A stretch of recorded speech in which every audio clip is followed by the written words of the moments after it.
and welcome to Kat Creates. My name is Kat and I like to make things. In this video, I got to participate in a test knit, and not only that, I got to do it for my favorite knitwear designer, Sari Nordlund. Sari is known for her classic silhouettes as well as intricate lace detail, and while I've only been knitting for a little over a year now, I have made several of her patterns, such as the Orchid Bloom Pullover, the North Winds Polo, and the Poet Scarf, like I'm wearing right here. So if you are interested in how the process for test knitting goes, keep watching. Now, admittedly, this was not my next video idea. I was in the middle of something else, a much bigger project, so to speak.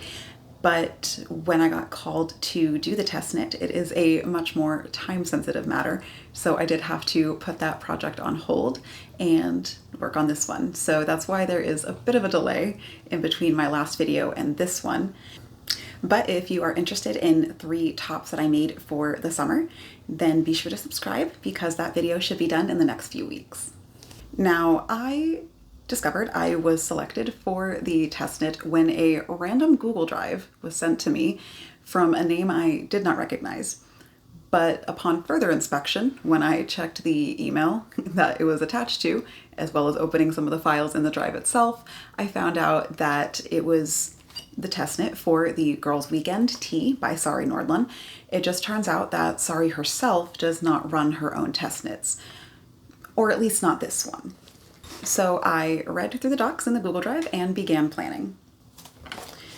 The first thing I needed was the correct yarn. Now this pattern did call for a DK Sport Weight yarn, and I did have some on stash that I thought would work. Now the yarn I was planning on using initially was this one from Juniper Moon Farm called Pollock in this pink shade. It is a linen and silk blend that I thought would be really nice for a summer top. But upon swatching it, I learned that it just didn't really hold the cables very well.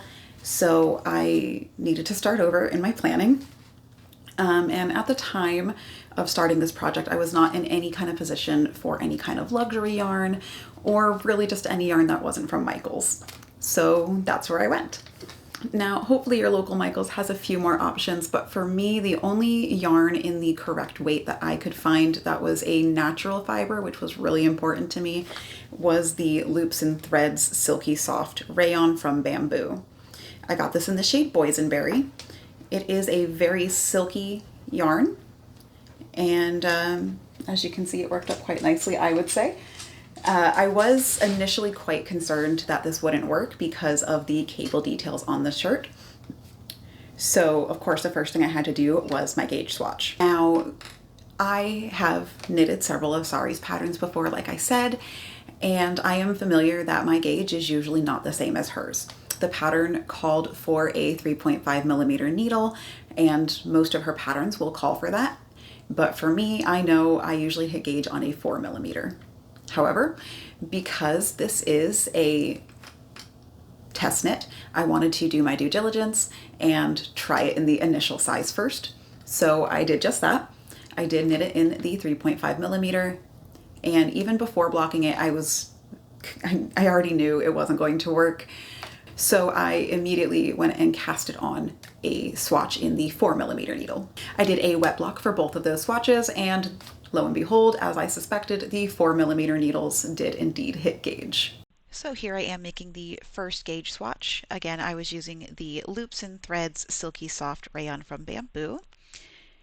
And I did make the first gauge swatch in that 3.5mm needles as suggested by the pattern.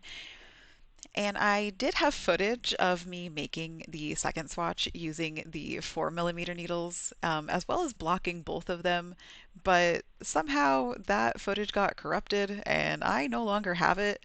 But I do assure you I did do both swatches. I did block them, and the second one definitely came out better. You can even see here already, this is just way too small. Now began the actual construction of the top. So the way that this shirt was constructed was starting with the back neckline. So you cast on for the size that you are making, and then you begin the chart pattern right away. The chart pattern follows a series of increases shaping the shoulders. And then once you finish all your shoulder shaping based on the size that you are making, you proceed to work across for several centimeters until it reaches the length of which the armholes will end. After you finish the back shaping, the next thing that you're going to do is you're going to pick up on the left shoulder. So you're going to start picking up, and in a similar fashion, you're going to work on a chart. The difference with this one is you're working straight down before doing any kind of increases. After you finish all of the increases on the left shoulder and the left front, you put it on hold, and then you pick up for the right shoulder. The right shoulder and right front are worked exactly the same, just in reverse as the left. And once you finish all of those increases, you then cast on a few extra stitches to have them meet in the middle. And then you start working back and forth for your front side to, again, shape those armholes. So I am now about 5 days into my test knit for the Girls Weekend Tee by Sari Nordlund. And I have finished the back increase panel. Then I joined on the left shoulder to start working that out. And then I put that on hold and I did the right shoulder. I just finished the right shoulder and I'm about to join the right and the left together. And I'm very excited because this will be the first time I can actually try it on to some degree. It's obviously, I'm not going to be able to see how it fits entirely, but I'm interested to see how it's going to sit because this is a different way to make a tee than I have done. I have done similar things before where we have the same kind of back shaping and then go to a certain length to like where the armhole depth would be, and then picking up on the shoulder seams to start shaping the shoulder. But every time I've done that previously, there have been short rows. And there are no short rows in this pattern. So I am interested to see how it sits. I don't think it's going to be a huge deal, but I am just interested. Um, but all in all, I did want to also just share my thoughts on the pattern so far as I am actively working it. And I think that this is a pretty fun make for myself. Um, for me, I like that the pattern has not gotten boring yet. It is a repetitive pattern. It is the same thing over and over again, where you have your lace work, your cable, your lace work, and then a stockinette stitch. And that is basically the entire repeat. But I think it's just really pretty. And I love doing cables. So I have no complaints on that part. And then even though because the pattern is so repetitive, I have not had any hard time memorizing the pattern. When I'm working on a chart, I do try my best to see if I can memorize the pattern, just because I don't like actively pulling up the chart all the time. But this one, I haven't had any issues with memorizing it. I think it's been a very straightforward pattern. So now, as I am finishing the right side, I'm going to cast on a few stitches here. I'm just going to use the back loop method. The pattern calls for back loop or cable cast on, and I am not a big fan of the cable cast on myself. So I'm going to do back loop. And I just don't know if it's maybe because I'm just not very good at the back loop or at the cable cast on, but I personally just have not made it look very good. So, did that twist? No, okay, we're good. It's just being silly. There we go. And now all I'm going to do is I'm just going to join the left and the right. I would say probably my only complaint about working on this project isn't the pattern or anything, because I think the pattern has been fine and easy enough to follow. I think it's just the yarn I chose. And if you've ever worked with bamboo yarn, you know that it is very, very soft and silky in the sense that it will be very slippery when it's on your needles. And you can counteract this by working with wooden needles. I don't have, I do have wooden needles. I don't really like working with them. I beat up my needles. It's probably a tension thing. But a lot of my wooden needles have just kind of gotten busted to where there's like divots where they meet just from being clacked together so much. And I know that my 4 millimeters, which is what I'm using, are very beat up because I've used those a lot. So I don't typically use wooden needles. I greatly prefer metal needles, but because of that, the bamboo is slipping and sliding all around. I think the pattern is really pretty. I'm just not a big fan of the yarn I used, but I ended up just using this because when I was given the notification that I was picked for the test knit, um, all they indicated on there was you have been chosen for your preferred style and size. And I knew what size I had picked because I always go off of my measurements and I know what my measurements are. But I wasn't sure if I had picked the t shirt or if I had picked the pullover, which is a long sleeve shirt. And I didn't want to go all the way to Nashville, which is an hour away, pick out nice yarn, expecting to make a t shirt, and then hear back that it ended up that I had selected the pullover because I couldn't remember what I had selected.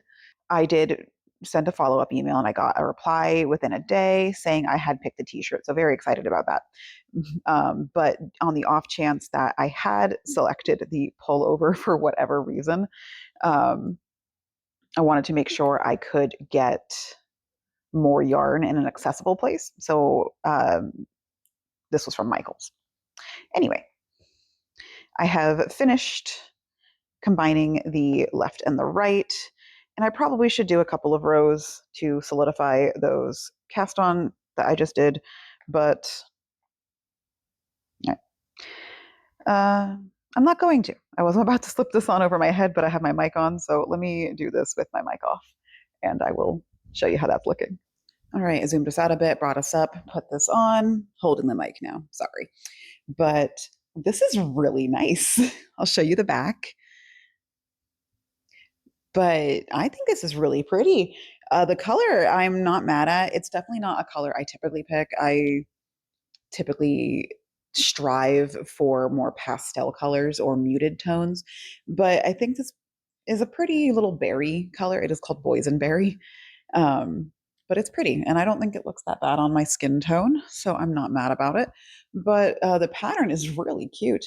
I think the neckline is sitting fine for now. There is going to be a collar that will be added at some point, probably at the end. So I think that will sit differently once that's on there. But either way, right now, I like this a lot. There is going to be a lot of stretch in this when it's blocked, just because it's lace work and lace does stretch quite a bit once blocked. But I think it's very nice and I think it's fitting nice on the shoulders. I guess I shouldn't have been worried about the lack of shoulder shaping or short rows on the shoulders. So cool. I'm going to continue working on this and I'll probably check in sometime after I've joined it in the round. Once you finish the front of the shirt, the next step is to prepare to join in the round. Now, because this is all worked on charts, there are certain rows in the chart that you want to make sure you meet from your front and your back, as well as on your left and your right before you even get to the joining in the front, to make sure that your patterns line up. So you want to make sure when you're working on the pattern to note where you ended on the back piece, where you ended on the left and the right before joining each piece together. And then once you join it all together, it is just a matter of working in the round. I will say the pattern did feel like it got a bit faster once you work in the round, but this pattern does require a bit of thinking. It's not as brainless or as mindless as some patterns are, like say a stockinette shirt or other patterns that you may have. Just because of the way the lace work works, you need to make sure that you are slip knitting or knitting two together on the right row. It is currently July 26th, Sunday, so as of tomorrow, it will be 2 weeks since the test knit has begun, and I wanted to show my progress so far. The last check-in I had, I didn't say anything. It was just me trying on the top for the first time and just seeing if it would actually fit, and it did.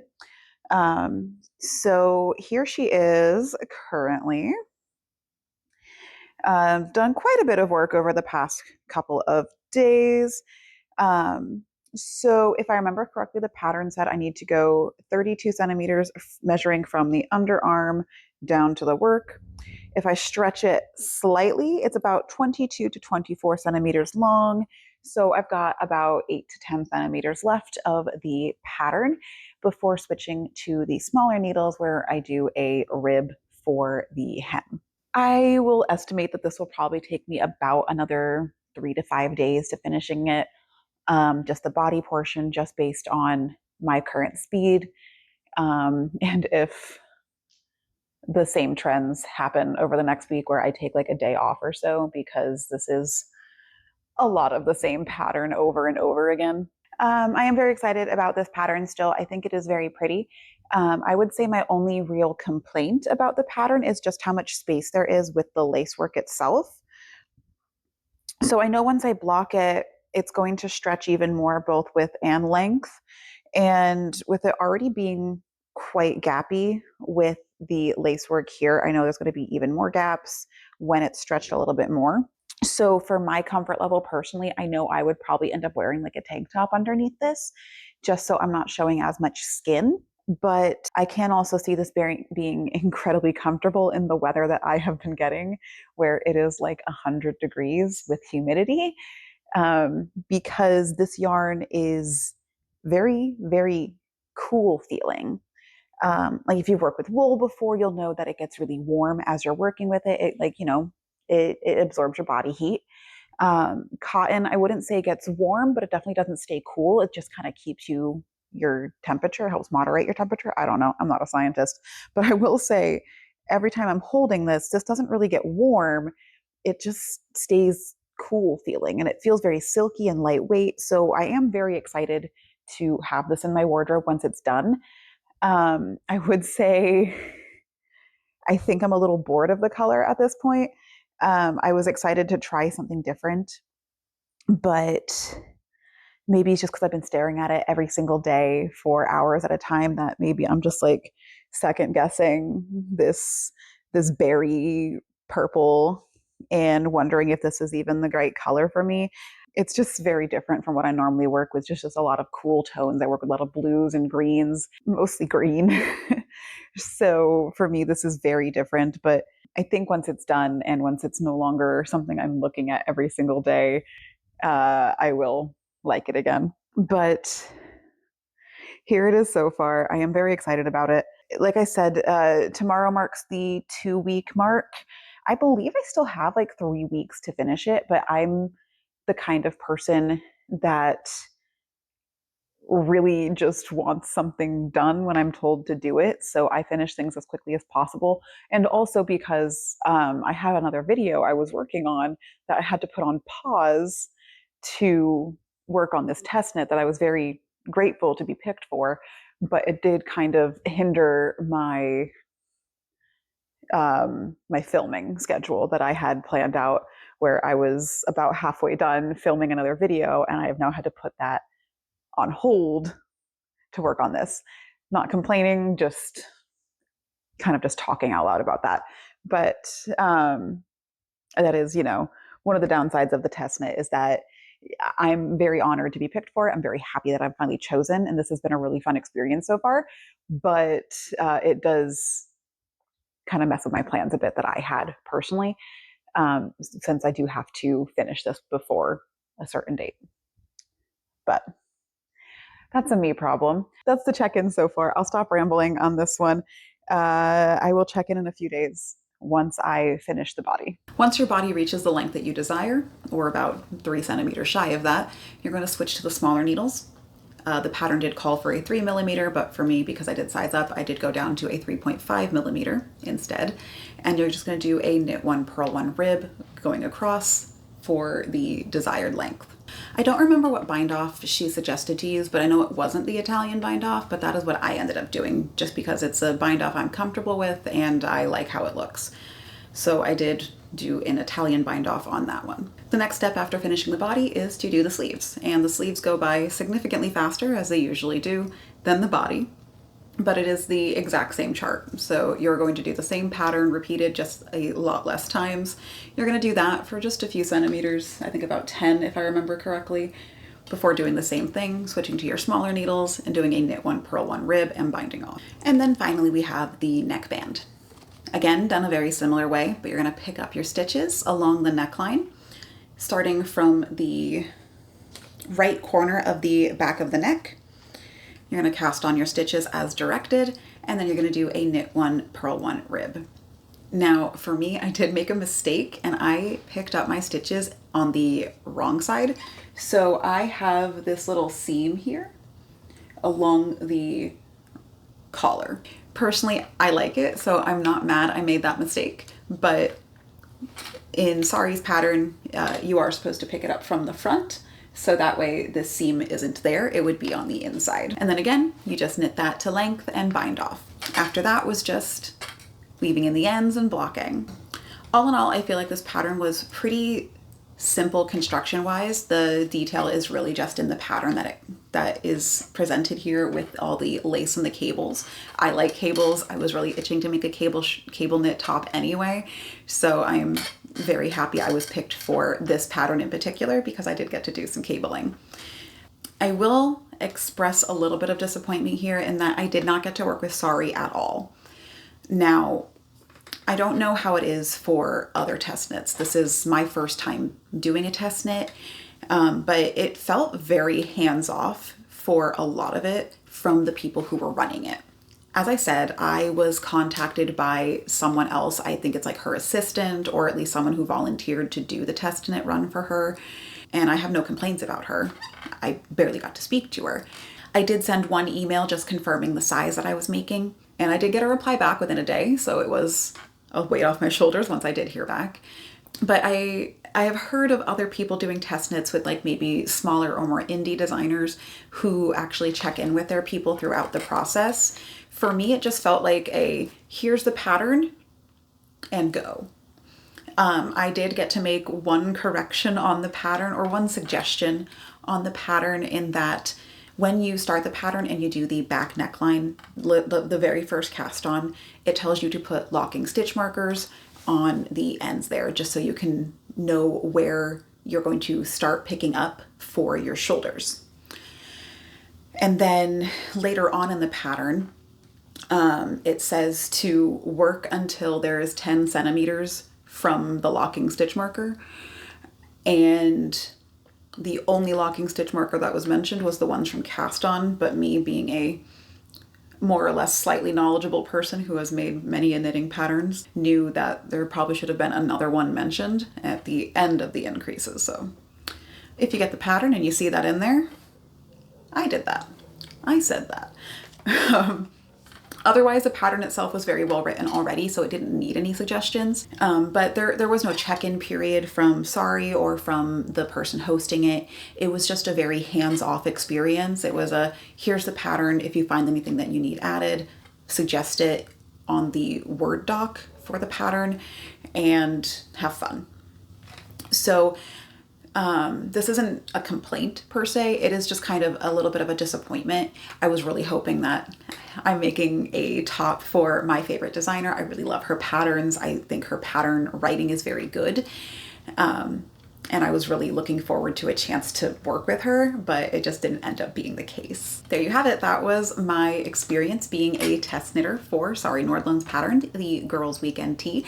It is available now, which is the only reason why I'm posting this video. It came up as of recording this yesterday. So I do think it's a really pretty design. I'm very, very happy with the outcome. I can definitely see myself wearing this. Just, I will say the lace design is very airy in that you can definitely see through it. So this isn't something I would wear on its own. I would probably wear it over something just for my own personal preference. I'm a little bit more of a modest dresser, but I can definitely see this being incredibly cool during the hot months of the summer. So yeah, that does it for me here. I hope you enjoyed the video, and if you did, please give it a like so people can find me. I am a very small channel trying to grow, doing my best here. And again, if you are interested in my next video, I am making 3 different tops for the summer, 3 very different patterns. So if you're interested in the process of how those tops get made, feel free to subscribe, stick around, and I will see you in the next one. Bye!